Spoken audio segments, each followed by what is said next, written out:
Hello everyone, welcome back to gardening fire. पौधों को कैसे लगाना है, क्या खाद देनी है, इन चीज़ों के बारे में तो हम हमेशा बात करते ही रहते हैं। लेकिन आज हम जिस टॉपिक पे बात करने जा रहे हैं वो थोड़ा हटके है। वो हमारी सारे पौधों की जो परेशानी होती है उसको दूर करेगा। हमें अपने पौधों को किस तरीके से बचाना है और पौधे हमारे क्यों ख़राब हो जाते हैं, आज यही टॉपिक है। हमारा टॉपिक है कि पौधे हमारे ज़्यादातर ख़राब क्यों हो जाते हैं। हम उनको शिफ्ट करते हैं या नर्सरी से कई बार हम पौधे लेकर आते हैं और वो घर आने के बाद हमारे ख़राब हो जाते हैं, तो उनका क्या कारण होता है। आज मैं उसी टॉपिक पर बात करूँगी और उसका क्या सॉल्यूशन है वो भी बताएंगे। सभी पौधे अलग अलग होते हैं और सभी पौधों की रिक्वायरमेंट भी अलग होती है। उनको धूप कैसी चाहिए, पानी किस तरीके से चाहिए, ज़्यादा कम, सभी तरह के जो है इस सिचुएशन होती हैं उनके लिए अलग अलग होती हैं। सबसे पहले तो हमें यही पता करना है कि हम किस पौधे को ला रहे हैं और उसे किस पर्पज़ के लिए ला रहे हैं, इंडोर के लिए ला रहे हैं या आउटडोर के लिए। पौधे लाने से पहले आपको ये डिसाइड करना है कि हमें इंडोर प्लांट लेना है या फिर आउटडोर, और उस पौधे की सभी जानकारी आप पहले से ही ले लें ताकि हमें आगे चलकर किसी भी परेशानी का सामना ना करना पड़े। अगर हम उनकी सारी जो है जानकारी ले लेंगे तो हमें जो है पौधे के बारे में सब चीज़ों का पता होगा और हमें जो है पौधे के जो भी परेशानी होगी उसके बारे में ज़्यादा परेशान नहीं होना पड़ेगा। पहले नंबर पर आता है, हमें ये ध्यान रखना है कि हम कौन से मौसम में कौन सा प्लांट खरीदने जा रहे हैं। सबसे पहले तो प्लांट का चुनाव आप उसके मौसम के अनुसार करें। अगर हम गर्मियों में पौधे खरीद रहे हैं तो कुछ हार्डी प्लांट होते हैं जो गर्मियों में हीट टॉलरेंट होते हैं, परमानेंट होते हैं, हमें ऐसे ही पौधे खरीदने चाहिए। और सर्दियों में उन पौधों का चुनाव करें जो सर्दियों के हिसाब से चलते हैं। सेकंड नंबर पर आता है, हमें पौधे जब भी हम नर्सरी से लेकर आएँ उनको तुरंत रिपोर्ट ना करें। हमारे पौधे ख़राब होने का कारण ये भी होता है कि हम साथ के साथ लाते हैं प्लांट को और अपने घर आकर उसको रिपोर्ट कर देते हैं। लेकिन जिस तरीके से हर इंसान को अलग जगह पर जाकर उसको वहाँ पर एडजस्ट करने के लिए टाइम लेना पड़ता है, उसी तरीके से पौधे भी हमारे जो है उनका एनवायरनमेंट चेंज होता है तो वो भी परेशान होते हैं। उनको भी उस मौसम में उस जगह पर ढलने के लिए टाइम चाहिए होता है। पौधों को भी अपने गार्डन में मिलने जुलने के लिए उनको टाइम दें, एकदम से रिपोर्ट ना करें।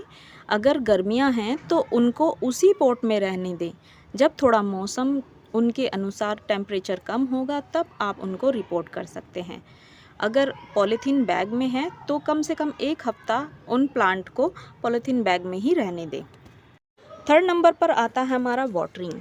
वाटरिंग का भी हमें ध्यान रखना है कि किस पौधे को कितनी पानी की रिक्वायरमेंट है और कितनी नहीं है। कुछ पौधे जो हैं ऐसे होते हैं जिनको पानी की ज़रूरत ज़्यादा होती है और कुछ पौधे ऐसे होते हैं जिनके जो पानी है उनको कम चाहिए होता है।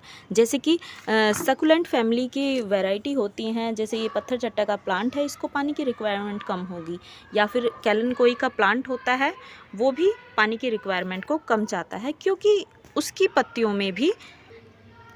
पत्तियों में भी वाटर जो है होल्ड रहता है, तो इसको भी पानी की कम ज़रूरत होती है। अगर आप ज़्यादा पानी डाल देंगे तो आपका पौधा ख़राब हो जाता है। तो आप इस चीज़ का भी ध्यान रखें कि पौधे की सिचुएशन को ध्यान रखते हुए उसमें आप वाटर डालें। रूट रॉट से भी हमारे पौधे ख़राब हो जाते हैं। पानी का कम या ज़्यादा होना भी हमारे पौधों को ख़राब करने का एक कारण होता है। अगला कारण होता है हमारे पौधों की मिट्टी।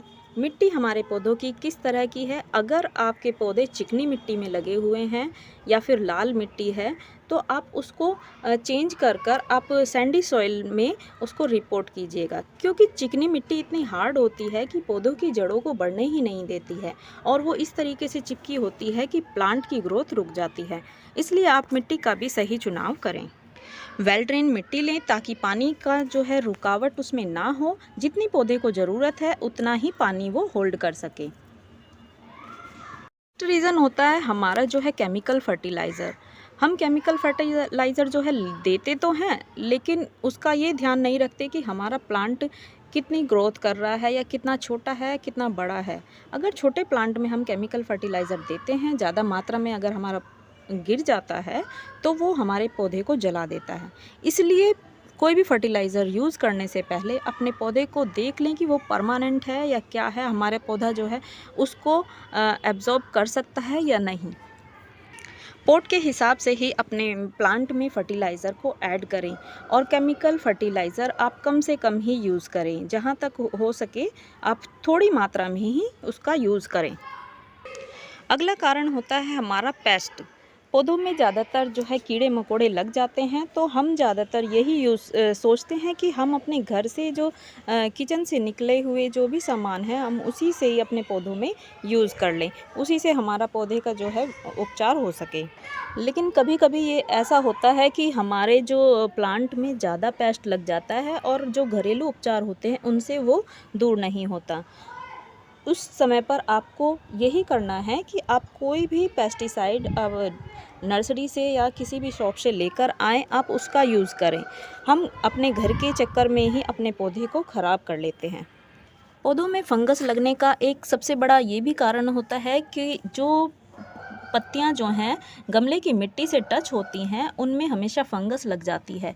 तो जो पौधे की मिट्टी है उसको हमेशा गीला भी ना रहने दें, उसकी समय समय पर गुड़ाई करते रहें।